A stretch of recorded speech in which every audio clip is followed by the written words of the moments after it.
তো হ্যালো বন্ধুরা, সবাই কেমন আছেন? আশা করি সবাই অনেক ভালো আছেন। তো আজকের ভিডিওটা কোনো খামার সম্পর্কে হবে না, আজকের ভিডিওটা হবে এআই সম্পর্কে। কারণ দেশে যে আকারে এআই ভিডিও ভাইরাল হচ্ছে, টিকটক, ইউটিউব, ফেসবুকে ঢোকা যাচ্ছে না এআই ভিডিওর কারণে। তবে যেন আপনার লিঙ্কও ভাইরাল হয়ে যেতে পারে। তো সবাই এআই থেকে সাবধান থাকবেন, কারণ বাংলাদেশের মানুষ কারো সাথে শত্রুতা বা কোনো কিছু থাকলে তা হাসিল করার জন্য যে কোনো কাজ করতে পারে।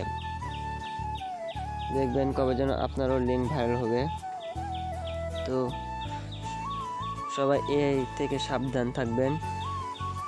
এআই এমন একটা জিনিস যা ভালো কাজে লাগালে ভালো, খারাপ কাজে লাগালে খারাপ।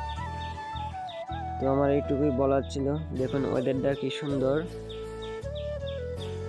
তো সবাই ভালো থাকবেন, সুস্থ থাকবেন। ভিডিওটা এই পর্যন্তই আজকের মতো।